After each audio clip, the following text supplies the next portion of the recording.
फिर मक्के गया। नील वस्त्र धारे बनवारी, आसा हाथ किताब कछ। पूजा बांग मुसल्ला धारी,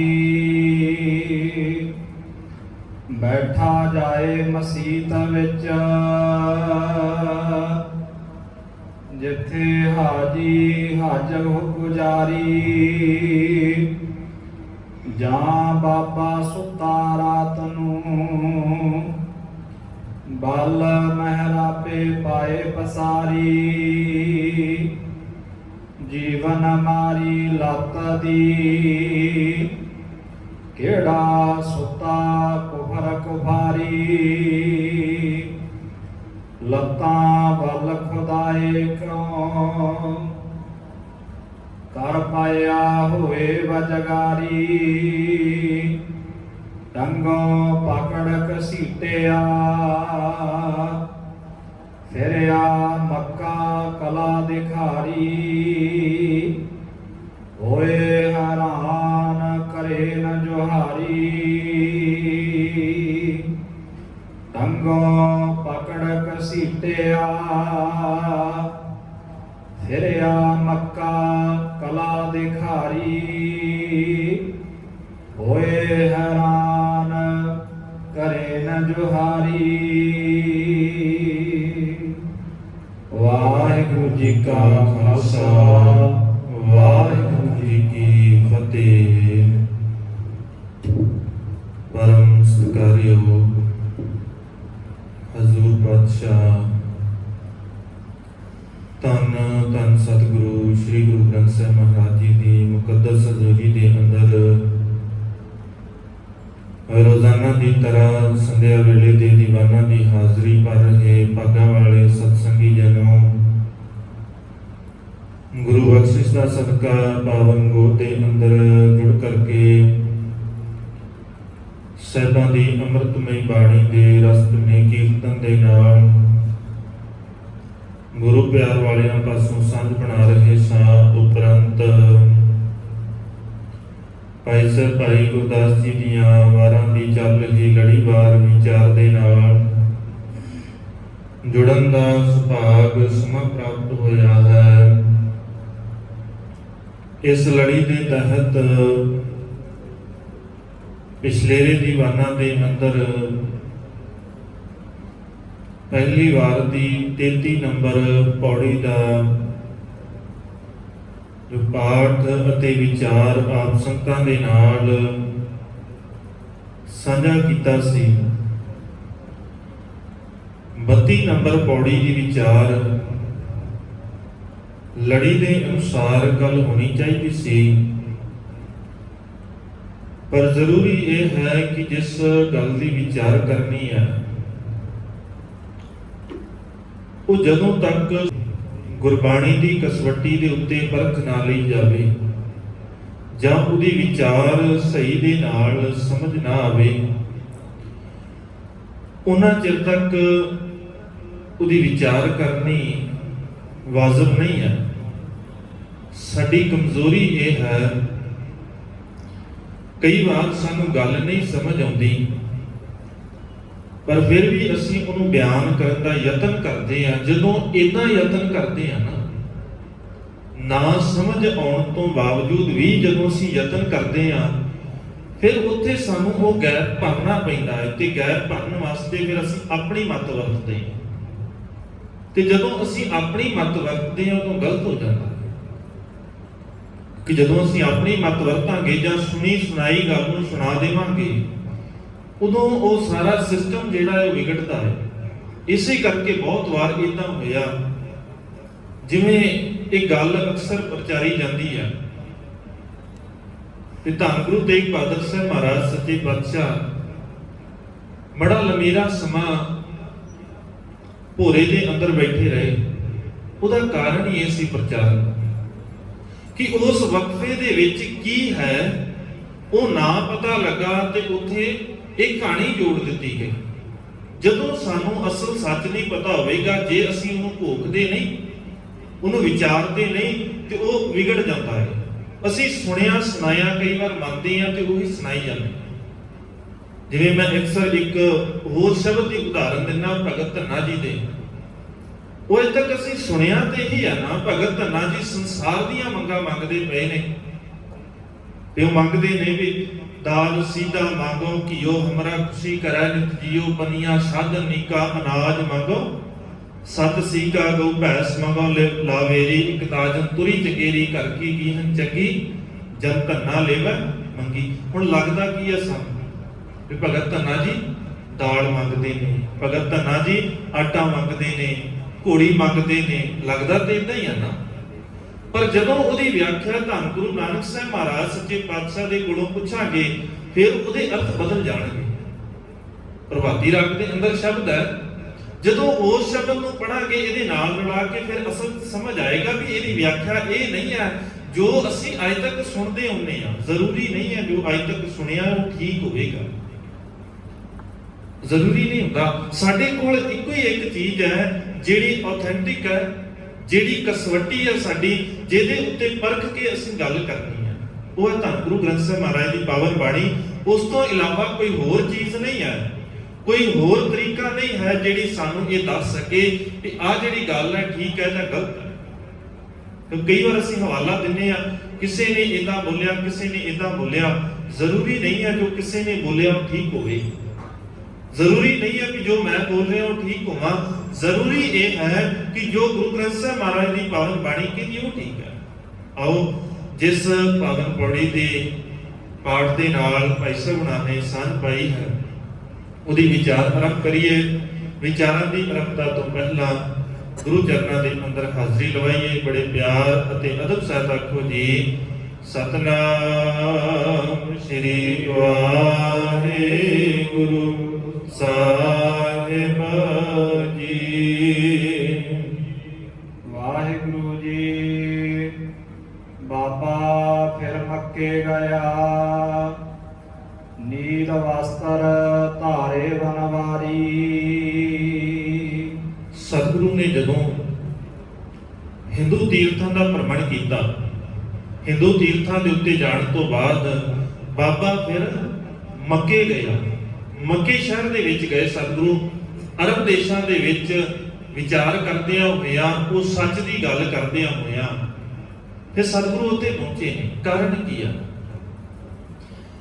ਅਸੀਂ ਇੱਕ ਕਲੇਮ ਕਰ ਦਿੰਦੇ ਆ ਕਿ ਸਤਿਗੁਰੂ ਸਿਰਫ ਸਾਡੇ ਨੇ, ਸਿਰਫ ਸਾਡੇ ਨਹੀਂ ਆ, ਮਾਲਕ ਮਨੁੱਖਤਾ ਦੇ ਰਹਿਬਰ ਨੇ, ਸਾਡੇ ਇਕੱਲਿਆਂ ਦੇ ਨਹੀਂ। ਅਸੀਂ ਕਲੇਮ ਜ਼ਰੂਰ ਕਰਦੇ ਆ ਕਿ ਸਿਰਫ ਸਾਡੇ ਆ।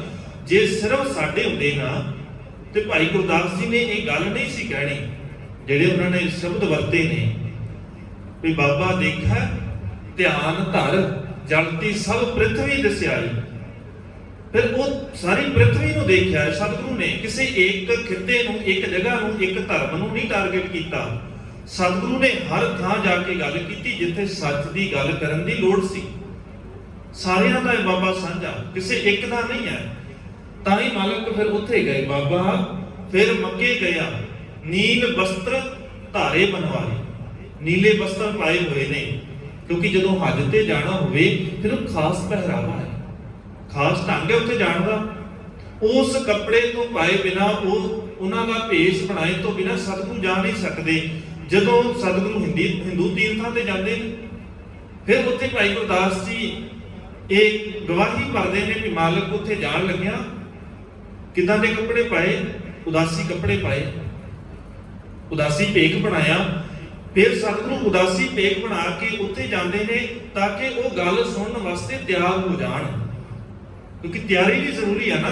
ਸਾਹਮਣੇ ਵਾਲਾ ਜਿਹੜਾ ਹੈ ਉਹ ਗੱਲ ਸੁਣਨ ਲਈ ਵੀ ਤੇ ਤਿਆਰ ਹੋਵੇ, ਕਿਉਂਕਿ ਬਹੁਤੀ ਵਾਰ ਅਸੀਂ ਕੱਪੜਿਆਂ ਦੇ ਨਾਲ, ਬਾਹਰੀ ਭੇਖ ਦੇ ਨਾਲ ਜੁੜੇ ਹੁੰਦੇ। ਸਤਿਗੁਰੂ ਉੱਥੇ ਉਦਾਸੀ ਭੇਖ ਬਣਾ ਕੇ ਜਾਂਦੇ ਨੇ ਕਿਉਂਕਿ ਮਾਲਕ ਨੇ ਬਹੁਤੀ ਵਾਰ ਪਹਿਰਾਵਿਆਂ ਦੀ ਗੱਲ ਨਹੀਂ ਕੀਤੀ, ਬਾਹਰੀ ਭੇਖ ਦੀ ਗੱਲ ਨਹੀਂ ਕੀਤੀ। ਸਤਿਗੁਰੂ ਦਾ ਇਹ ਤਰੀਕਾ ਰਿਹਾ ਹੈ ਵੀ ਜਿਹੜਾ ਇੰਜੈਕਸ਼ਨ ਲਾਉਣਾ ਹੈ, ਇੰਜੈਕਸ਼ਨ ਬਾਹਰੋਂ ਕਿਵੇਂ ਦਾ ਵੀ ਹੋਵੇ ਪਰ ਦਵਾਈ ਉਹਦੇ ਵਿੱਚ ਆਪਣੀ ਹੈ। ਮਸਲਾ ਦਵਾਈ ਦੇ ਨਾਲ ਹੈ ਤੇ ਸੰਸਾਰ ਰੋਗੀ ਹੋਇਆ ਕਰਦਾ। ਸੰਸਾਰ ਸਾਰਾ ਰੋਗੀ ਹੈ। ਸਤਿਗੁਰੂ ਜਾ ਕੇ ਫਿਰ ਉੱਥੇ ਨਾਮ ਦੀ ਦਾਤ ਦਿੰਦੇ ਨੇ, ਜਿਸ ਦੇ ਨਾਲ ਰੋਗ ਕੱਟੇ ਜਾਂਦੇ ਨੇ। ਸਤਿਗੁਰੂ ਮੱਕੇ ਜਾਂਦੇ ਨੇ, ਉੱਥੇ ਮਾਲਕ ਨੇ ਨੀਲੇ ਵਸਤਰ ਉਹ ਮੁਸਲਮਾਨੀ ਭੇਸ ਬਣਾਇਆ ਹੋਇਆ ਹੈ। ਆਸਾ ਹੱਥ ਕਿਤਾਬ ਕੱਛ ਪੂਜਾ ਬਾਗ ਮੁਸੱਲਾ ਧਾਰੀ।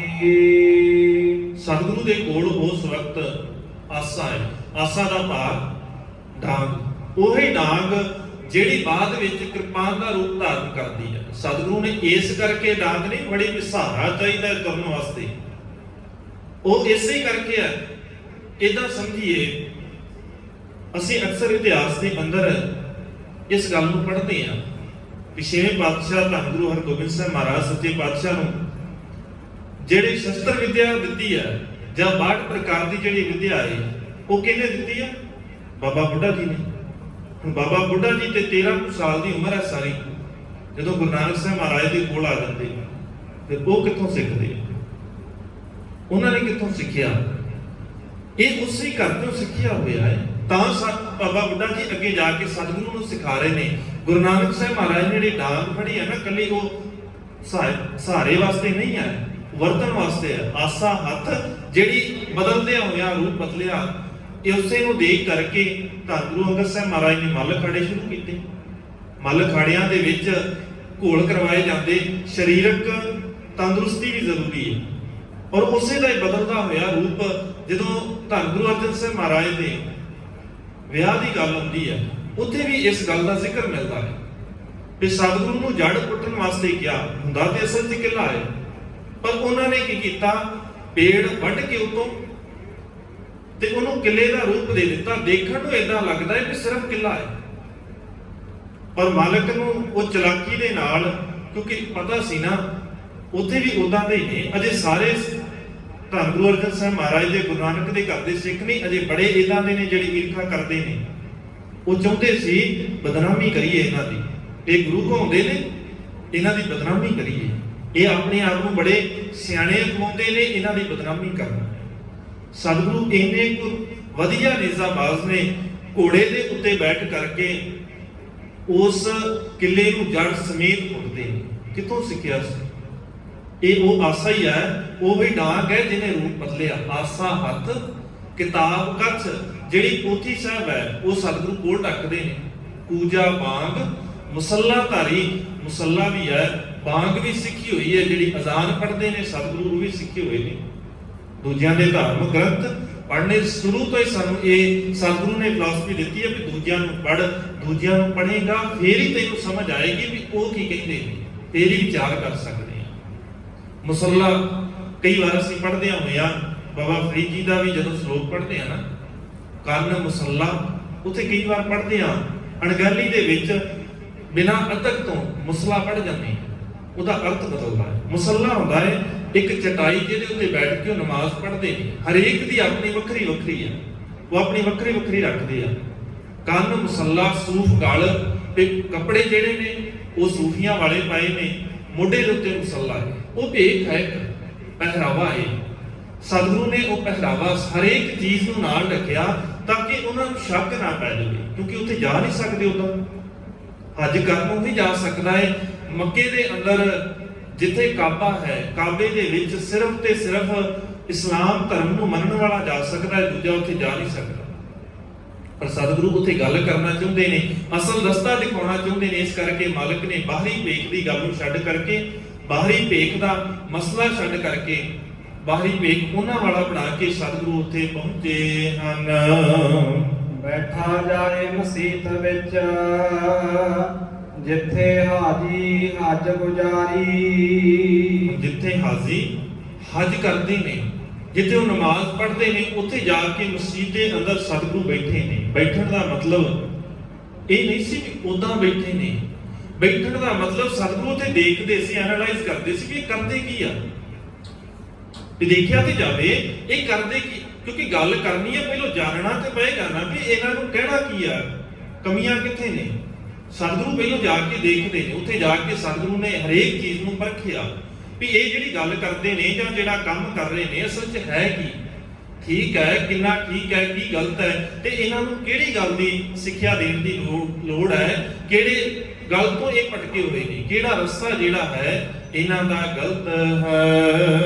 ਜਾ ਬਾਬਾ ਸੁੱਤਾ ਰਾਤ ਨੂੰ ਬਲ ਮਹਿਰਾਬੇ ਪਾਏ ਪਸਾਰੀ। ਸਤਿਗੁਰੂ ਜਦੋਂ ਉੱਥੇ ਹੁਣ ਰਾਤ ਦਾ ਸਮਾਂ ਹੋਇਆ, ਹੁਣ ਮਾਲਕ ਨੇ ਸਾਰਾ ਦਿਨ ਦੇਖਿਆ ਹੈ, ਕਰਦੇ ਕੀ ਹੈ, ਇਹਨਾਂ ਦਾ ਰਹਿਣ ਸਹਿਣ ਕਿਵੇਂ ਦਾ ਹੈ, ਬੋਲਦੇ ਕਿਵੇਂ ਨੇ, ਇਹ ਜਦੋਂ ਧਾਰਮਿਕ ਆਪਣਾ ਕਰਮ ਕਰਦੇ ਨੇ ਉਹ ਕਿਵੇਂ ਕਰਦੇ ਨੇ। ਹੁਣ ਜਦੋਂ ਰਾਤ ਨੂੰ ਲੰਮਾ ਪੈਣ ਦਾ ਸਮਾਂ ਆਇਆ, ਸਤਿਗੁਰੂ ਦਾ ਇੱਕ ਢੰਗ ਹੈ ਨਿਰਾਲਾ ਹੈ, ਕੱਲੇ ਕੱਲੇ ਨੂੰ ਗੱਲ ਦੱਸਣ ਨਾਲੋਂ ਸਤਿਗੁਰੂ ਕੋਈ ਨਾ ਕੋਈ ਕਰਮ ਇਦਾਂ ਕਰਦੇ ਨੇ ਤਾਂ ਕਿ ਸਾਰੇ ਜਿਹੜੇ ਨੇ ਉਹ ਆਕਰਸ਼ਿਤ ਹੋ ਜਾਣ, ਸਾਰਿਆਂ ਦਾ ਧਿਆਨ ਹੋ ਜਾਵੇ, ਸਾਰੇ ਉਹ ਗੱਲ ਸੁਣਨ ਵਾਸਤੇ ਤਿਆਰ ਹੋ ਜਾਣ। ਜਿਵੇਂ ਸਤਿਗੁਰੂ ਹਰਿਦੁਆਰ ਜਾਂਦੇ ਨੇ, ਉੱਥੇ ਜਾ ਕੇ ਵੀ ਸਤਿਗੁਰੂ ਇਦਾਂ ਹੀ ਕਰਦੇ ਨੇ, ਉਹ ਦੂਜੇ ਪਾਸੇ ਨੂੰ ਸੂਰਜ ਵੱਲ ਨੂੰ ਮੂੰਹ ਕਰ ਰਹੇ ਨੇ, ਸਤਿਗੁਰੂ ਤਲਵੰਡੀ ਵਾਲੇ ਪਾਸੇ ਨੂੰ ਮੂੰਹ ਕਰ ਲੈਂਦੇ ਨੇ ਵੀ ਉੱਥੇ ਮੈਂ ਆਪਣੇ ਖੇਤਾਂ ਨੂੰ ਪਾਣੀ ਚੜਾ ਰਿਹਾ। ਹੁਣ ਇਹ ਤਰੀਕਾ ਹੈ ਸਤਿਗੁਰੂ ਦਾ। ਜੇ ਜਗਨਨਾਥਪੁਰੀ ਜਾਂਦੇ ਨੇ, ਸਤਿਗੁਰੂ ਉੱਥੇ ਵੀ ਢੰਗ ਬਦਲ ਲੈਂਦੇ ਨੇ, ਸਾਰੇ ਆਰਤੀ ਦੇ ਵਿੱਚ ਸ਼ਾਮਲ ਨੇ, ਸਤਿਗੁਰੂ ਬਾਹਰ ਆ ਜਾਂਦੇ ਨੇ, ਆ ਕੇ ਸਵਾਲ ਕਰਦੇ ਨੇ, ਤੁਸੀਂ ਭਈਏ ਬਹੁਤ ਮਾੜਾ ਕੰਮ ਕੀਤਾ, ਆਰਤੀ ਹੋ ਰਹੀ, ਤੁਸੀਂ ਬਾਹਰ ਆ ਗਏ। ਸਤਿਗੁਰੂ ਧਿਆਨ ਖਿੱਚਣਾ ਚਾਹੁੰਦੇ ਨੇ। ਸਤਿਗੁਰੂ ਨੇ ਹੁਣ ਮਹਿਰਾਬ ਵੱਲ ਪੈਰ ਕੀਤੇ ਹੋਏ ਨੇ, ਮੱਕੇ ਦੇ ਵਿੱਚ ਕਾਬਾ ਹੈ, ਕਾਬੇ ਦੇ ਵਿੱਚ ਮਹਿਰਾਬ ਹੈ, ਉਸ ਮਹਿਰਾਬ ਵਾਲੇ ਪਾਸੇ ਨੂੰ ਸਤਿਗੁਰਾਂ ਨੇ ਪੈਰ ਕੀਤੇ ਹਨ। ਜੀਵਨ ਮਾਰੀ ਲੱਤ ਦੀ ਕਿਹੜਾ ਸੁੱਤਾ ਕੁਫਰ ਕੁਫਾਰੀ। ਹੁਣ ਜਿਹੜਾ ਭੁਲੇਖਾ ਸ਼ੁਰੂ ਹੋਇਆ ਸਾਡਾ, ਅਸੀਂ ਜਿੱਥੋਂ ਸਿਰਫ ਅੱਖਰੀ ਅਰਥ ਸ਼ੁਰੂ ਕਰ ਦਿੱਤੇ, ਕਿਉਂਕਿ ਗੁਰਬਾਣੀ ਨੂੰ ਜਦੋਂ ਪੜਾਂਗੇ ਉਦੋਂ ਗੁਰਬਾਣੀ ਦੇ ਅੰਦਰ ਰੱਬ ਦੀ ਵਿਆਖਿਆ ਵੀ ਵੱਖਰੀ ਹੈ, ਗੁਰਬਾਣੀ ਦੇ ਅੰਦਰ ਭੂਤ ਦੀ ਵਿਆਖਿਆ ਵੱਖਰੀ ਹੈ, ਗੁਰਬਾਣੀ ਦੇ ਅੰਦਰ ਯੁਗਾਂ ਦੀ ਗੱਲ ਵੱਖਰੀ ਹੈ, ਉਹਦੀ ਪਰਿਭਾਸ਼ਾ ਵੱਖਰੀ ਹੈ, ਧਰਮ ਰਾਜ ਦੀ ਗੱਲ ਜਿਹੜੀ ਹੈ ਉਹ ਵੱਖਰੀ ਹੈ। ਹਰੇਕ ਚੀਜ਼ ਦੀ ਵਿਆਖਿਆ ਸੰਸਾਰ ਦੇ ਨਾਲੋਂ, ਦੂਜਿਆਂ ਦੇ ਨਾਲੋਂ ਵੱਖਰੀ ਹੈ। ਇੱਥੇ ਹੀ ਅਸੀਂ ਭੁਲੇਖਾ ਖਾਧਾ। ਇੱਥੇ ਕਿਸੇ ਸਰੀਰਕ ਬੰਦੇ ਦੀ ਗੱਲ ਨਹੀਂ ਚੱਲਦੀ ਸੀ, ਜੀਵਨ ਕਿਸੇ ਹਾਜੀ ਦਾ ਨਾਮ ਨਹੀਂ ਹੈ। ਅਰਥ ਕਰਨ ਲੱਗਿਆ ਜ਼ਰੂਰ ਇਹ ਦਲੀਲ ਦਿੱਤੀ ਗਈ ਹੈ ਕਿ ਹੋ ਸਕਦਾ ਏ ਵੀ ਇੱਥੋਂ ਜਾਣ ਵਾਲੇ ਜਿਹੜੇ ਨੇ ਉਹ ਉੱਥੇ ਜਾ ਕੇ ਕੋਈ ਸ਼ਰਧਾਲੂ ਬਣ ਗਿਆ ਹੋਵੇ, ਕਿਉਂਕਿ ਜੀਵਨ ਸ਼ਬਦ ਜਿਹੜਾ ਹੈ, ਇਹ ਨਾਮ ਜਿਹੜਾ ਹੈ ਇਸਲਾਮੀ ਪਰੰਪਰਾ ਦੇ ਵਿੱਚ ਨਾਮ ਹੀ ਨਹੀਂ ਹੈ। ਇਹ ਹਿੰਦੂ ਜਿਹੜੀ ਫਿਲਾਸਫੀ ਹੈ, ਜਾਂ ਹਿੰਦੂ ਵੀਰਾਂ ਦੇ ਇਦਾਂ ਦੇ ਨਾਮ ਹੁੰਦੇ ਨੇ, ਜਾਂ ਸਾਡੇ ਨਾਮ ਇਦਾਂ ਦੇ ਨੇ। ਜੀਵਨ ਜਿਹੜਾ ਸ਼ਬਦ ਹੈ, ਜੀਵਨ ਨਾਮ, ਉਹ ਜਾਂ ਤੇ ਸਾਡਿਆਂ ਦੇ ਨੇ ਜਾਂ ਹਿੰਦੂ ਵੀਰਾਂ ਦੇ ਨੇ। ਹੁਣ ਜਦੋਂ ਤੁਸੀਂ ਇਸਲਾਮ ਨੂੰ ਧਾਰਨ ਕਰਦੇ ਹੋ, ਇਸਲਾਮ ਨੂੰ ਧਾਰਨ ਕਰਦਿਆਂ ਹੀ ਤੁਹਾਡਾ ਨਾਮ ਵੀ ਬਦਲਦਾ ਹੈ। ਤੁਹਾਡਾ ਨਾਮ ਪੁਰਾਣਾ ਨਹੀਂ ਤੁਸੀਂ ਚਲਾ ਸਕਦੇ ਆਪਣਾ। ਜੇ ਕੋਈ ਜੀਵਨ ਹੁੰਦਾ ਹਾਜੀ ਉੱਥੇ ਜਿਹੜਾ ਸਤਿਗੁਰੂ ਦੇ ਨਾਲ ਗੱਲ ਕਰਨ ਆਇਆ, ਫੇਰ ਜ਼ਰੂਰੀ ਹੁੰਦਾ ਵੀ ਉਹਦਾ ਜੀਵਨ ਨਾਮ ਨਹੀਂ ਹੋ ਸਕਦਾ ਕਿ ਨਾਮ ਬਦਲਿਆ ਹੋਣਾ ਸੀ। ਉੱਥੇ ਹਿੰਦੂ ਨਾਮ ਨਹੀਂ ਚੱਲ ਸਕਦਾ, ਹਿੰਦੂ ਫਿਲਾਸਫੀ ਦੀ ਕੋਈ ਗੱਲ ਨਹੀਂ, ਦੂਜੇ ਧਰਮ ਦੀ ਉੱਥੇ ਕੋਈ ਗੱਲ ਹੀ ਨਹੀਂ ਚੱਲ ਸਕਦੀ, ਕਾਬੇ ਦੇ ਵਿੱਚ ਜਾ ਹੀ ਨਹੀਂ ਸਕਦਾ। ਨਾਮ ਉਸੇ ਵੇਲੇ ਬਦਲੇਗਾ ਜੇ ਕੋਈ ਇਸਲਾਮ ਦੀ ਗੱਲ ਕਰੇਗਾ। ਇੱਥੇ ਸਾਰਿਆਂ ਤੋਂ ਵੱਡਾ ਸਾਨੂੰ ਭੁਲੇਖਾ ਪਿਆ।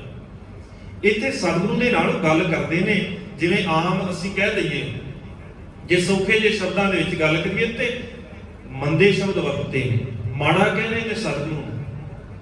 ਜੀਵਨ ਮਾਰੀ ਲੱਤ, ਜੀਵਨ ਆਤਮਿਕ ਜੀਵਨ ਤੋਂ ਮਰੀ ਹੋਈ ਆਦਤ ਲੱਤ ਕਹਿੰਦੇ ਨਾ, ਇਹਨੂੰ ਤੇ ਲੱਤ ਪਈ ਹੈ ਨਸ਼ਾ ਕਰਨ ਦੀ, ਇਹਨੂੰ ਲੱਤ ਪਈ ਹੈ ਝੂਠ ਬੋਲਣ ਦੀ, ਇਹਨੂੰ ਲੱਤ ਪਈ ਹੈ ਮੰਦੇ ਕਰਮ ਕਰਨ ਦੀ। ਲੱਤ ਦਾ ਭਾਵ ਸੁਭਾਅ ਪਿਆ ਹੋਇਆ। ਜੀਵਨ ਮਾਰੀ ਲੱਤ, ਜੀਵਨ ਅੰਦਰੋਂ ਮਰੀ ਹੋਈ ਆਦਤ ਪਈ ਹੈ ਇਹਨਾਂ ਨੂੰ। ਉਹ ਕਹਿੰਦਾ ਕਿ ਤੈਨੂੰ ਆਦਤ ਇੰਨੀ ਮਾੜੀ ਪਈ ਹੈ। ਗੁਰੂ ਨਾਨਕ ਸਾਹਿਬ ਮਹਾਰਾਜ ਨੂੰ ਆ ਕਿਉਂ ਕਹਿੰਦੇ ਨੇ?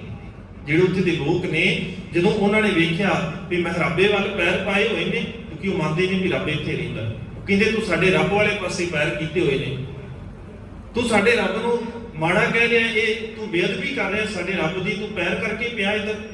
ਉੱਥੇ ਲੋਕ ਆ ਕੇ ਧਰਮੀ ਜਿਹੜੇ ਨੇ, ਉੱਥੇ ਆਪਣੇ ਆਪ ਨੂੰ ਖਵਾਉਣ ਵਾਲੇ ਕਾਜ਼ੀ ਲੋਕ ਗੱਲ ਕਰਦੇ। ਹੁਣ ਉਹ ਕਹਿੰਦੇ ਨੇ ਵੀ ਤੂੰ ਮਰਿਆ ਹੋਇਆ ਅੰਦਰੋਂ, ਤੈਨੂੰ ਪਤਾ ਹੀ ਨਹੀਂ ਧਰਮ ਕੀ ਹੈ, ਤੂੰ ਮੁਸਲਮਾਨ ਤੇ ਹੋ ਨਹੀਂ ਸਕਦਾ, ਨਾ ਤੂੰ ਹਿੰਦੂ ਹੋ ਸਕਦਾ। ਮੁਸਲਮਾਨ ਇਦਾਂ ਕਰੇਗਾ ਨਹੀਂ ਤੇ ਹਿੰਦੂ ਇੱਥੇ ਆ ਨਹੀਂ ਸਕਦਾ।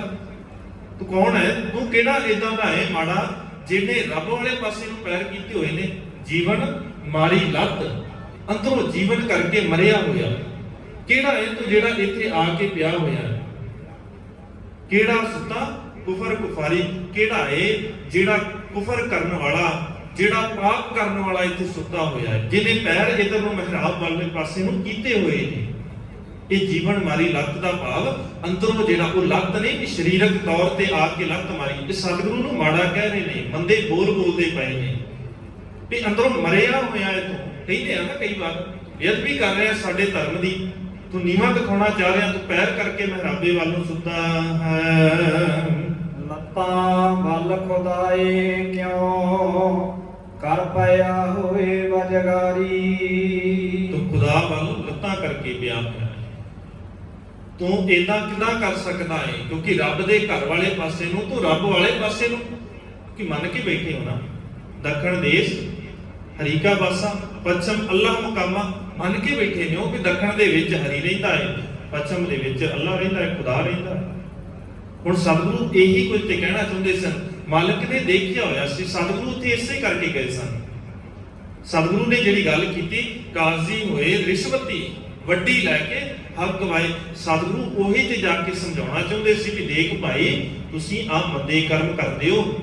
ਕਿਉਂਕਿ ਜਿਹੜਾ ਵੀ ਧਾੜਵੀ ਆਉਂਦਾ ਹੈ ਦੂਜੇ ਥਾਵਾਂ ਤੇ ਹਮਲਾ ਕਰਨ ਵਾਸਤੇ, ਉਹ ਉੱਥੇ ਨਮਾਜ਼ ਕਰਕੇ ਆਉਂਦਾ ਹੈ, ਹਜ ਕਰਕੇ ਆਉਂਦਾ ਹੈ, ਔਰ ਉੱਥੇ ਆਪਣੀ ਉਸ ਰੱਬ ਦੇ ਅੱਗੇ, ਖੁਦਾ ਦੇ ਅੱਗੇ ਬੇਨਤੀ ਕਰਕੇ ਆਉਂਦਾ ਹੈ। ਤੇ ਕਾਜ਼ੀ ਉਹਨੂੰ ਕਹਿ ਕੇ ਤੋਰਦੇ ਨੇ ਉੱਥੇ ਦੇ ਕਿ ਤੂੰ ਜਾ, ਤੇਰੀ ਫਤਿਹ ਹੋਵੇਗੀ, ਤੂੰ ਜਿੱਤ ਕੇ ਆਵੇਂਗਾ, ਤੇ ਵਾਪਸੀ ਜਦੋਂ ਆਵੀਂ ਤੇ ਥੋੜਾ ਹਿੱਸਾ ਸਾਨੂੰ ਵੀ ਦੇ ਜਾ। ਇਹਦਾ ਗਵਾਹ ਇਤਿਹਾਸ ਕਿ ਸੋਮਨਾਥ ਦਾ ਮੰਦਿਰ ਜਦੋਂ ਤੋੜਿਆ, ਉੱਥੇ ਦੀਆਂ ਮੂਰਤੀਆਂ ਨੂੰ ਮੱਕੇ ਦੇ ਵਿੱਚ ਖੜਿਆ ਗਿਆ। ਉੱਥੇ ਦੇ ਧਾਰਮਿਕ ਸਥਾਨਾਂ ਦੇ ਜਿੱਥੇ ਪੌੜੀਆਂ ਨੇ, ਜਿੱਥੋਂ ਦੇ ਲੋਕ ਪੈਰ ਰੱਖ ਕੇ ਉੱਤੇ ਚੜ੍ਹਦੇ ਨੇ, ਉਹਨਾਂ ਪੌੜੀਆਂ ਦੇ ਵਿੱਚ ਉਹਨਾਂ ਮੂਰਤੀਆਂ ਨੂੰ ਲਾਇਆ ਗਿਆ। ਉੱਥੇ ਦਾ ਸੋਨਾ ਲੁੱਟ ਕੇ ਉੱਥੇ ਲੈ ਕੇ ਮੱਕੇ ਦੇ ਵਿੱਚ ਜਾ ਕੇ ਵੰਡਿਆ ਗਿਆ। ਇਹ ਸੀ ਅਸਲ ਦੇ ਵਿੱਚ ਸਤਿਗੁਰੂ ਦੇ ਉੱਥੇ ਜਾਣ ਦਾ ਕਾਰਨ ਕਿ ਤੁਹਾਡਾ ਕੰਮ ਹੈ ਸਮਝਾਉਣਾ, ਤੇ ਤੁਸੀਂ ਉਹਦੇ ਚੋਂ ਰਿਸ਼ਵਤ ਲੈ ਕੇ ਤੇ ਲੋਕਾਂ ਨੂੰ ਇਦਾਂ ਭੜਕਾ ਰਹੇ ਹੋ। ਤੁਸੀਂ ਤੇ ਇਹ ਸਮਝਾਉਣਾ ਸੀ ਕਿ ਸਾਰੇ ਰੱਬ ਦੇ ਬੰਦੇ ਨੇ, ਆਹ ਕੰਮ ਕਰਨੇ ਮਾੜੇ ਨੇ, ਦੂਜਿਆਂ ਤੇ ਜ਼ੁਲਮ ਕਰਨਾ ਮਾੜਾ ਹੈ, ਤੇ ਤੁਸੀਂ ਇਹਨਾਂ ਨੂੰ ਸਿਖਾ ਕੇ ਭੇਜਦੇ ਹੋ, ਕਹਿ ਕੇ ਜਾਂਦੇ ਭੇਜਦੇ ਹੋ ਵੀ ਜਿਹੜਾ ਮੁਹੰਮਦ ਸਾਹਿਬ ਦੀ ਗੱਲ ਨੂੰ ਜ਼ਿਆਦਾ ਪਹੁੰਚਾਏਗਾ, ਜਿਹੜਾ ਮੁਸਲਮਾਨ ਧਰਮ ਨੂੰ ਵਧਾਏਗਾ, ਉਹਨੂੰ ਖੁਦਾ ਦੀ ਬਖਸ਼ਿਸ਼ ਮਿਲੇਗੀ। ਤੁਸੀਂ ਕਹਿ ਕੇ ਤੋਰਦੇ ਹੋ ਭਾਈ, ਤੁਸੀਂ ਗਲਤ ਹੋ। ਸਤਿਗੁਰੂ ਇਹ ਸਮਝਾਉਣਾ ਚਾਹੁੰਦੇ ਸਨ। ਤੇ ਜਦੋਂ ਆ ਕੇ ਉਹ ਕਹਿੰਦੇ ਨੇ, ਲੱਤਾਂ ਵੱਲ ਖੁਦਾਏ ਦੇ ਕਿਉਂ ਕਰ ਪਿਆ ਹੋਏ ਵਜਗਾਰੀ, ਤੂੰ ਬੇਮੁਖ ਹੋ ਕੇ ਇਸ ਜਗ੍ਹਾ ਦੇ ਉੱਤੇ ਕਿਉਂ ਪਿਆ ਹੈ। ਰੰਗੋ ਪਕੜ ਕਸੀਟਿਆ ਹਿਰਿਆ ਮੱਕਾ ਕਲਾ ਦਿਖਾਰੀ। ਟੰਗੋਂ ਪਕੜ ਘਸੀਟਿਆ। ਇੱਥੇ ਲੱਗਦਾ ਕਿ ਸਤਿਗੁਰੂ ਨੂੰ ਜੇ ਅਖਰੀ ਅਰਥ ਕਰਾਂਗੇ ਤੇ ਗੁਰੂ ਨਾਨਕ ਸਾਹਿਬ ਮਹਾਰਾਜ ਇਦਾਂ ਸੁਣੇ ਨੇ ਅਸੀਂ ਬਹੁਤੀ ਵਾਰ, ਗੱਲ ਨੂੰ ਪਕੜਨਾ ਬੜਾ ਔਖਾ ਹੋ ਜਾਂਦਾ ਹੈ, ਮੰਨਣਾ ਬੜਾ ਔਖਾ ਜਿਹਾ ਹੋ ਜਾਂਦਾ ਹੈ। ਪਰ ਜਦੋਂ ਗੁਰਬਾਣੀ ਦੀ ਰੋਸ਼ਨੀ 'ਚ ਪੜਾਂਗੇ ਨਾ, ਫਿਰ ਮੰਨ ਵੀ ਲਵਾਂਗੇ, ਸਮਝਣ ਦਾ ਜਦੋਂ ਯਤਨ ਕਰਾਂਗੇ। ਹੁਣ ਸਤਿਗੁਰੂ ਦੇ ਕਹਿੰਦੇ ਟੰਗੋਂ ਪਕੜ ਘਸੀਟਿਆ, ਟੰਗਾਂ ਤੋਂ ਫੜ ਕੇ, ਲੱਤਾਂ ਤੋਂ ਫੜ ਕੇ ਸਤਿਗੁਰੂ ਨੂੰ ਘੜੀਸਿਆ। ਮਾਲਕ ਤੇ ਉਹਨਾਂ ਨਾਲ ਗੱਲਾਂ ਕਰਦੇ ਪਏ ਨੇ। ਇੰਨੇ ਚਿਰ ਤੇ ਸਤਿਗੁਰੂ ਨੇ ਲੱਤਾਂ ਤੇ ਇਕੱਠੀਆਂ ਕਰ ਲਈਆਂ ਹੋਣਗੀਆਂ, ਗੱਲ ਤੇ ਇੰਨੀ ਲੰਬੀ ਜੀ ਹੋ ਰਹੀ ਹੈ, ਤੇ ਫਿਰ ਬੈਠ ਕੇ ਕੀਤੀ ਹੋਵੇਗੀ। ਸਤਿਗੁਰੂ ਨੇ ਕਿਹਾ, ਆਮ ਕਹਿੰਦੇ ਆ ਨਾ, ਮੇਰੀਆਂ ਲੱਤਾਂ ਨਾ ਖਿੱਚ, ਜਿੱਦਾਂ ਅੱਜ ਸਾਡੇ ਚੱਲਦਾ ਹੈ, ਪ੍ਰਚਾਰਕ ਇੱਕ ਦੂਜੇ ਦੀਆਂ ਲੱਤਾਂ ਖਿੱਚ ਰਹੇ, ਸਾਡੇ ਆਪਣੇ ਲੋਕ ਇੱਕ ਦੂਜੇ ਦੀਆਂ ਲੱਤਾਂ ਖਿੱਚਦੇ। ਹੁਣ ਲੱਤਾਂ ਖਿੱਚਣ ਦਾ ਮਤਲਬ ਇਹ ਥੋੜੀ ਨਾ ਕਿ ਕਿਸੇ ਦੀ ਜਾ ਕੇ ਲੱਤ ਫੜ ਕੇ ਖਿੱਚ ਲਈ। ਆਮ ਕਹਿੰਦੇ ਆ ਨਾ, ਆਹ ਖਾਣ ਹੈ, ਮੁਹਾਵਰੇ ਆ। ਜਦੋਂ ਕਵਿਤਾ ਲਿਖੀ ਜਾਂਦੀ ਹੈ ਤੇ ਮੁਹਾਵਰੇ ਵਰਤੇ ਜਾਂਦੇ ਆ। ਬਸ ਇਹਨਾਂ ਗੱਲਾਂ ਦਾ ਅਸੀਂ ਭੁਲੇਖਾ ਲੈ ਕੇ ਅਸੀਂ ਉਹਨੂੰ ਹੋਰ ਕਿਸੇ ਪਾਸੇ ਲੈ ਗਏ, ਹੋਰ ਪਾਸੇ ਉਹਦੇ ਅਰਥ ਕਰਨੇ ਸ਼ੁਰੂ ਕਰਤੇ। ਜਦੋਂ ਅਸੀਂ ਸਿਰਫ ਅੱਖਰੀ ਅਰਥ ਕਰਾਂਗੇ, ਜਦੋਂ ਅੱਖਰੀ ਅਰਥ ਕਰਾਂਗੇ ਨਾ, ਤੇ ਗੁਰਬਾਣੀ ਦੇ ਵੀ ਅੱਖਰੀ ਅਰਥ ਕਰਨ ਲੱਗਿਆ ਅਸੀਂ ਭੁਲੇਖੇ ਪਾਏ ਬੜੀ ਵਾਰ। ਹੁਣ ਜਦੋਂ ਗੁਰਬਾਣੀ ਦਾ ਸ਼ਬਦ ਹੁੰਦਾ ਹੈ, ਸਤਿਗੁਰੂ ਨੇ ਬਾਣੀ ਦੇ ਅੰਦਰ ਕਬੀਰ ਸਾਹਿਬ ਦਾ ਇੱਕ ਸ਼ਬਦ ਹੈ। ਹੁਣ ਜੇ ਸਿਰਫ ਅੱਖਰੀ ਅਰਥਾਂ ਦੀ ਗੱਲ ਕਰਾਂਗੇ ਵੀ ਜੋ ਲਿਖਿਆ ਜੀ ਸਪਸ਼ਟ ਤੇ ਹੈਗਾ, ਔਖਾ ਕੀ ਇਹਦੇ ਵਿੱਚ, ਫਿਰ ਉੱਥੇ ਇਦਾਂ ਵੀ ਮੰਨਣਾ ਪਏਗਾ ਕਿ ਸਤਿਗੁਰੂ ਨੇ ਜਿਹੜੇ ਗੁਰਬਾਣੀ ਦੇ ਅੰਦਰ ਸ਼ਬਦ ਵਰਤੇ ਨੇ, ਸਿਰਫ ਅੱਖਰੀ ਅਰਥ ਕੀਤਿਆਂ ਕੰਮ ਚੱਲ ਜਾਏਗਾ। ਤੇ ਇਹ ਮੰਨਣਾ ਪਏਗਾ, ਪਹਿਰ ਚੋਲਨਾ ਗਦਹਾ ਨਾਚਾ। ਇੱਕ ਚੋਲਾ ਪਾ ਕੇ ਗਧਾ ਨੱਚਦਾ ਪਿਆ, ਮੰਨਣਾ ਪਏਗਾ। ਇਦਾਂ ਮੰਨ ਲਵਾਂਗੇ ਵੀ ਗਧਾ ਜਿਹੜਾ ਚੋਲਾ ਪਾ ਕੇ ਨੱਚਦਾ ਹੈ। ਪਹਿਰ ਚੋਲਨਾ ਗਦਹਾ ਨਾਚਾ, ਪੈਸਾ ਭਗਤ ਕਰਾਵੇ। ਪੈਸਾ ਜਿਹੜਾ ਉਹ ਭਗਤ ਕਰ ਰਿਹਾ।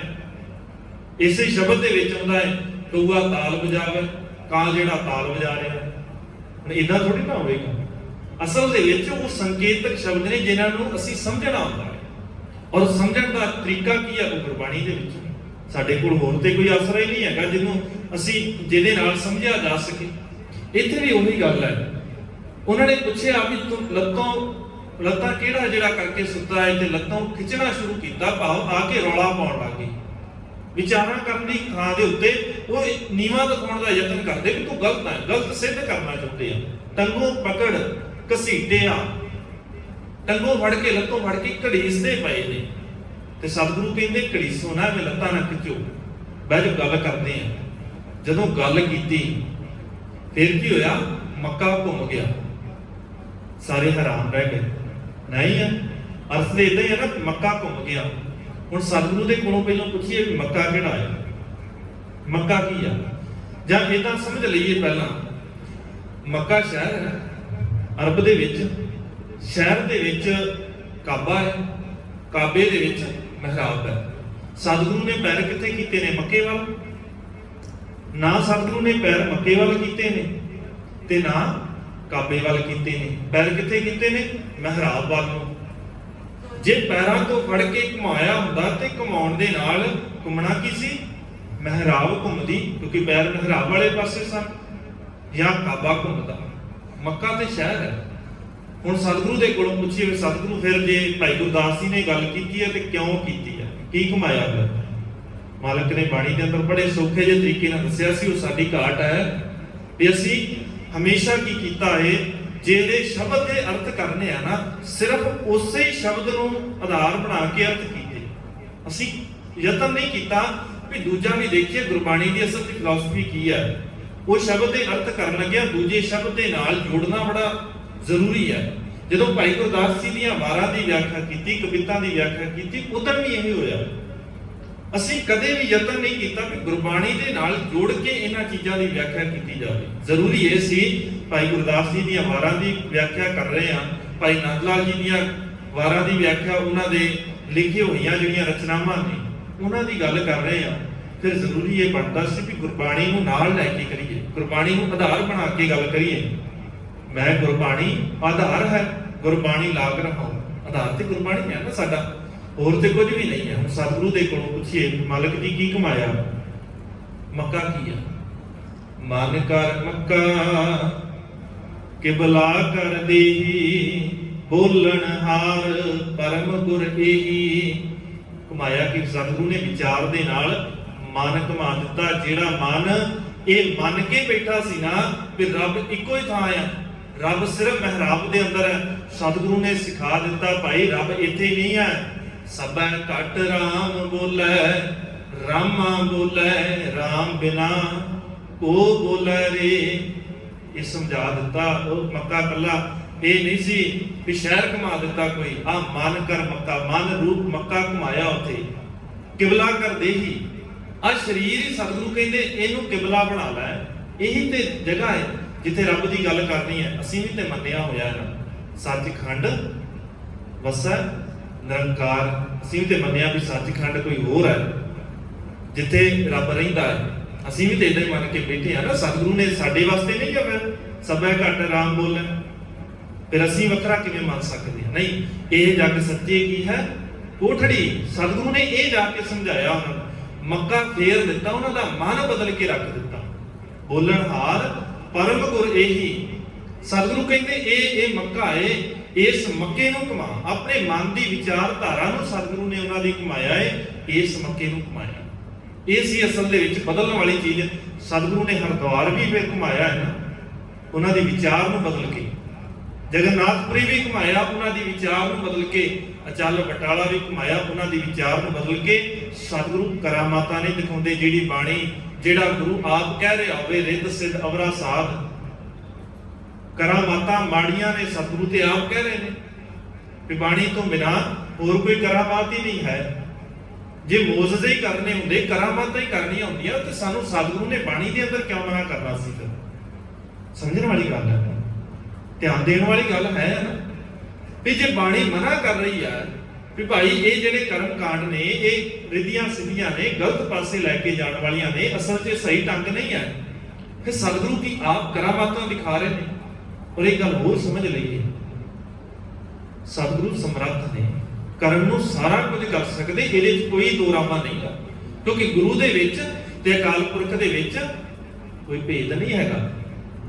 ਇਸ ਗੱਲ ਨੂੰ ਕਿਤੇ ਇਹ ਇਦਾਂ ਨਾ ਸਮਝ ਲਈਏ ਕਿ ਸਤਿਗੁਰੂ ਦੀ ਸਮਰੱਥਤਾ ਦੇ ਉੱਤੇ ਕੋਈ ਕਿੰਤੂ ਕਰ ਦਿੱਤਾ, ਉਂਗਲ ਚੁੱਕ ਦਿੱਤੀ। ਨਹੀਂ, ਸਤਿਗੁਰੂ ਸਮਰੱਥ ਹੈ, ਪਰ ਮਾਲਕ ਇਦਾਂ ਦੇ, ਜੇ ਸਤਿਗੁਰੂ ਨੇ ਭਰਮਾਉਣਾ ਹੁੰਦਾ, ਆਪਣੀ ਗੱਲ ਨੂੰ ਇਦਾਂ ਮਨਾਉਣਾ ਹੁੰਦਾ, ਜਾਂ ਆਪਣੇ ਆਪ ਨੂੰ ਇਦਾਂ ਉੱਚਾ ਦਿਖਾਉਣਾ ਹੁੰਦਾ, ਕਰਾਮਾਤ ਤੇ ਤਾਂ ਹੀ ਦਿਖਾਉਣੀ ਸੀ ਨਾ। ਵੀ ਜੇ ਮੰਨ ਲਈਏ ਲੱਤਾਂ ਮਾਰਦਾ ਸੀ ਜੀਵਨ ਹਾਜੀ, ਉਹਨੇ ਲੱਤ ਫੜ ਕੇ ਘੁਮਾ ਦਿੱਤੀ, ਸਤਿਗੁਰੂ ਨੇ ਆਪਣਾ ਉਹਨਾਂ ਤੇ ਪ੍ਰਭਾਵ ਪਾਉਣਾ ਸੀ ਤਾਂ ਮੱਕਾ ਘੁਮਾ ਦਿੱਤਾ।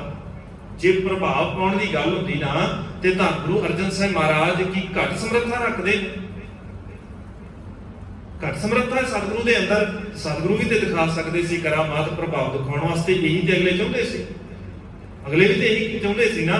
ਜੇ ਰਾਮ ਰਾਏ ਕਰਾਮਾਤ ਦਿਖਾਉਂਦਾ ਹੈ ਤੇ ਸਤਿਗੁਰੂ ਉਹਨੂੰ ਖਾਰਜ ਕਰ ਦਿੰਦੇ ਨੇ ਸਿੱਖੀ ਤੋਂ, ਵੀ ਅੱਜ ਤੋਂ ਤੂੰ ਸਾਡਾ ਹਿੱਸਾ ਨਹੀਂ। ਖਾਰਜ ਕਰ ਦਿੱਤਾ ਨਾ, ਕਰਾਮਾਤ ਦਿਖਾਉਣ ਤੇ ਹੀ ਖਾਰਜ ਕੀਤਾ, ਬਾਣੀ ਦੇ ਅਰਥ ਗਲਤ ਕਰਨ ਦੇ ਉੱਤੇ ਖਾਰਜ ਕੀਤਾ। ਇਹੀ ਕਾਰਨ ਸੀ ਨਾ ਖਾਰਜ ਕਰਨ ਦੇ। ਗੁਰੂ ਤੇਗ ਬਹਾਦਰ ਸਾਹਿਬ ਮਹਾਰਾਜ ਨੂੰ ਵੀ ਤੇ ਇਹ ਗੱਲ ਕਹੀ ਗਈ ਨਾ, ਤੁਸੀਂ ਮੌਜਜ਼ਾ ਦਿਖਾ ਦਿਓ, ਕੋਈ ਕਰਾਮਾਤ ਦਿਖਾ ਦਿਓ ਕੋਈ। ਕਿ ਸਤਿਗੁਰੂ ਵੀ ਦਿਖਾ ਸਕਦੇ ਸੀ, ਨਹੀਂ, ਬਾਬੇ ਨਾਨਕ ਨੇ ਸਿਖਾਏ ਨਹੀਂ। ਸਾਨੂੰ ਸਿਖਾਏ ਇਹ ਆ ਵੀ ਜਿਹੜੀ ਗੱਲ ਹੈ ਨਾ, ਉਹ ਗੱਲ ਕਰਨੀ ਹੈ, ਕਰਾਮਾਤਾਂ ਨਹੀਂ। ਇਦਾਂ ਰਿੱਧੀਆਂ ਸਿੱਧੀਆਂ ਦੇ ਵਿੱਚ ਪਾ ਕੇ ਇਹੀ ਤੇ ਕੰਮ ਜੋਗੀ ਕਰਦੇ ਸੀ, ਸਿੱਧ ਇਹੀ ਤੇ ਕਰਦੇ ਸੀ, ਡਰਾ ਡਰਾ ਕੇ। ਤੇ ਸਤਿਗੁਰੂ ਡਰਾ ਥੋੜੀ ਨਾ ਰਹੇ ਉੱਤੇ। ਮਾਲਕ ਨੇ ਵਿਚਾਰ ਦੇ ਨਾਲ ਮਾਨ ਰੂਪ ਮੱਕਾ ਬਦਲਿਆ ਉਹਨਾਂ ਦਾ, ਉਹਨਾਂ ਦੀ ਵਿਚਾਰ ਬਦਲੀ ਵੀ ਆ ਜਿਹੜੇ ਕਰਮ ਕਰਦੇ ਹੋ ਨਾ, ਇਹ ਗਲਤ ਹੈ। ਤੁਸੀਂ ਦੂਜਿਆਂ ਨੂੰ ਗਲਤ ਰਸਤਾ ਦਿਖਾ ਰਹੇ ਹੋ, ਗਲਤ ਵਿਚਾਰਧਾਰਾ ਦੇ ਕੇ ਭੇਜਦੇ ਹੋ ਵੀ ਇਦਾਂ ਇਸਲਾਮ ਦੀ ਜਿਹੜੀ ਖੁਸ਼ੀ ਹੈ, ਮੁਹੰਮਦ ਸਾਹਿਬ ਦੀ ਖੁਸ਼ੀ ਤੁਹਾਨੂੰ ਮਿਲ ਜਾਏਗੀ ਜੇ ਇਸਲਾਮ ਨੂੰ ਵਧਾਓਗੇ। ਇਦਾਂ ਦੀਆਂ ਗੱਲਾਂ ਤੋਂ ਪਾਸੇ ਹੋ ਜਾਓ। ਸਤਿਗੁਰੂ ਨੇ ਉਹਨਾਂ ਨੂੰ ਇਹ ਗੱਲ ਸਮਝਾਈ। ਇਹ ਮੱਕਾ ਘੁਮਾਇਆ ਸੀ, ਨਾ ਕਿ ਕੋਈ ਸ਼ਹਿਰ ਘੁਮਾ ਦਿੱਤਾ। ਇਹ ਭੁਲੇਖਾ ਕੱਢ ਦਈਏ ਅਸੀਂ ਆਪਣੇ ਮਨ ਦੇ ਅੰਦਰ। ਸ਼ਹਿਰ ਨਹੀਂ, ਸਿਰਫ ਮਨ ਜਿਹੜਾ ਹੈ। ਸਤਿਗੁਰੂ ਮਨ ਦੀ ਗੱਲ ਕਰਦੇ ਨੇ, ਮਨ ਘਮਾਉਣ ਦੀ ਗੱਲ ਕਰਦੇ ਨੇ। ਸ਼ਹਿਰ ਘਮਾਉਣੇ ਸਤਿਗੁਰੂ ਦੇ ਵਾਸਤੇ ਕੋਈ ਵੱਡੀ ਗੱਲ ਨਹੀਂ। ਜੇ ਸ਼ਹਿਰ ਘਮਾਉਣੇ ਹੁੰਦੇ, ਜੇ ਇਦਾਂ ਸਤਿਗੁਰੂ ਨੇ ਪ੍ਰਭਾਵ ਪਾਉਣਾ ਹੁੰਦਾ, ਤੇ ਸਾਰੇ ਸੰਸਾਰ ਦੇ ਅੰਦਰ ਵੀ ਮਾਲਕ ਨੂੰ ਇੰਨਾ ਕੁਝ ਕਰਨ ਦੀ ਲੋੜ ਨਹੀਂ ਸੀ। ਕਰਤਾਰਪੁਰ ਸਾਹਿਬ ਬੈਠ ਕੇ ਰੋਜ਼ਾਨਾ ਕਰਤਾਰਪੁਰ ਸਾਹਿਬ ਘੁਮਾਉਣਾ ਸ਼ੁਰੂ ਕਰ ਦਿੰਦੇ, ਸਾਰਾ ਸੰਸਾਰ ਆ ਕੇ ਝੁਕ ਜਾਣਾ ਸੀ। ਲੋਕ ਇਹੀ ਤੇ ਚਾਹੁੰਦੇ ਸੀ, ਇਹੋ ਜਿਹਿਆਂ ਦੇ ਕੋਲ ਤੇ ਜਾਣਾ ਪਸੰਦ ਕਰਦੇ। ਨਹੀਂ, ਸਤਿਗੁਰੂ ਇਦਾਂ ਸ਼ਹਿਰ ਨਹੀਂ ਘੁਮਾਉਂਦੇ। ਮਾਲਕ ਮਨ ਨੂੰ ਘੁਮਾਉਂਦੇ ਨੇ, ਮਨ ਤਬਦੀਲ ਕਰਦੇ ਨੇ। ਇਹ ਗੱਲ ਬਾਣੀ ਪਤਾ ਕਹਿੰਦੀ ਹੈ, ਮਨ ਕਰ ਮੱਕਾ ਕਿਬਲਾ ਕਰ ਦੇਹੀ। ਇਸ ਮਨ ਰੂਪ ਮੱਕੇ ਨੂੰ ਸਤਿਗੁਰੂ ਨੇ ਘੁਮਾਇਆ। ਇਹ ਦੇਹੀ ਮਸਜਿਦ, ਮਨ ਮੌਲਾਣਾ। ਇਹ ਦੇਹੀ ਮਸਜਿਦ ਹੈ, ਮਨ ਇਹਦੇ ਵਿੱਚ ਮੌਲਾਣਾ ਹੈ, ਜਿਹੜਾ ਧਰਮ ਦੀ ਗੱਲ ਕਰੇਗਾ। ਇਹ ਦੇਹੀ ਮਸਜਿਦ ਹੈ, ਇਹਦੇ ਵਿੱਚ ਰੱਬ ਰਹਿੰਦਾ ਹੈ। ਸਤਿਗੁਰੂ ਨੇ ਇਸੇ ਨੂੰ ਘੁਮਾਇਆ ਹੈ। ਹੋਏ ਹੈਰਾਨ ਕਰੇ ਨ ਜੁਹਾਰੀ। ਉਹੀ ਜਿਹੜੇ ਕਦੇ ਮਾੜਾ ਕਹਿੰਦੇ ਸੀ, ਅੱਜ ਹੈਰਾਨ ਹੋ ਗਏ ਸਤਿਗੁਰੂ ਦੀਆਂ ਗੱਲਾਂ ਨੂੰ ਸੁਣ ਕੇ, ਵੀ ਅਸਲ 'ਚ ਅਸੀਂ ਤੇ ਭੁਲੇਖੇ 'ਚ ਸੀ ਵੀ ਰੱਬ ਇੱਥੇ ਨਹੀਂ ਹੈ। ਰੱਬ ਤੇ ਸਾਰੇ ਥਾਂ, ਰੱਬ ਇੱਕ ਥਾਂ ਨਹੀਂ ਹੈ। ਔਰ ਇਹ ਰੱਬ ਇੱਕ ਥਾਂ ਵਾਲਾ ਨਹੀਂ ਹੈ ਵੀ ਅਸੀਂ ਜੋ ਮੰਨ ਕੇ ਬੈਠੇ ਆ ਰੱਬ ਹਰੇਕ ਥਾਂ ਹੈ। ਕਿਉਂਕਿ ਉਹਨਾਂ ਦਾ ਇਹ ਮੰਨਣਾ ਹੈ, ਲਾ ਇਲਾਹਾ ਇਲੱਲਾ ਉਹ ਮੁਹੰਮਦ ਰਸੂਲ ਅੱਲਾ। ਉਹ ਮੰਨ ਕੇ ਬੈਠੇ ਸੀ ਮੁਹੰਮਦ ਸਾਹਿਬ ਤੋਂ ਬਾਅਦ ਕੋਈ ਪੈਗੰਬਰ ਨਹੀਂ ਆ ਸਕਦਾ। ਉਹ ਮੰਨ ਕੇ ਬੈਠੇ ਸੀ ਰੱਬ ਤਾਂ ਇੱਕ ਹੈ, ਪਰ ਰਹਿੰਦਾ ਕਿੱਥੇ ਹੈ? ਮੱਕੇ ਦੇ ਅੰਦਰ। ਸਤਿਗੁਰੂ ਨੇ ਉਹਨਾਂ ਦਾ ਉਹ ਜਿਹੜਾ ਖਿਆਲ ਹੈ, ਉਸ ਖਿਆਲ ਨੂੰ ਬਦਲਿਆ ਹੈ। ਜਿਵੇਂ ਹਰਿਦੁਆਰ ਦੇ ਅੰਦਰ ਖਿਆਲ ਬਦਲਿਆ, ਹੋਰ ਥਾਵਾਂ ਤੇ ਜਾ ਕੇ ਸਤਿਗੁਰੂ ਨੇ ਖਿਆਲ ਬਦਲੇ ਨੇ। ਉਦਾਂ ਉੱਥੇ ਜਾ ਕੇ ਮਨ ਰੂਪ ਜਿਹੜਾ ਮੱਕਾ ਹੈ ਉਹਨਾਂ ਦਾ ਘੁਮਾਇਆ। ਉਹਨਾਂ ਦੇ ਅੰਦਰ ਦੇ ਗਲਤ ਖਿਆਲ ਜਿਹੜੇ ਨੇ ਉਹਨਾਂ ਨੂੰ ਬਦਲਿਆ ਹੈ। ਸਤਿਗੁਰੂ ਸਮਤ ਬਖਸ਼ਣ। ਵਿਚਾਰਾਂ ਕਰਦਿਆਂ ਹੋਈਆਂ ਬੇਅੰਤ ਭੁੱਲਾਂ ਦੀ ਖਿਮਾ ਸਤਿਗੁਰੂ ਬਖਸ਼ ਲੈਣ। ਗੁਰੂ ਕੀ ਸੰਗਤ ਬਖਸ਼ਣ ਯੋਗ ਹੈ, ਬਖਸ਼ ਲੈਣਾ ਜੀ। ਗੁਲਾਬ ਜੀ ਫਤਿਹ। ਆਖੋ ਜੀ ਵਾਹਿਗੁਰੂ ਜੀ ਕਾ ਖਾਲਸਾ, ਵਾਹਿਗੁਰੂ ਜੀ ਕੀ ਫਤਿਹ।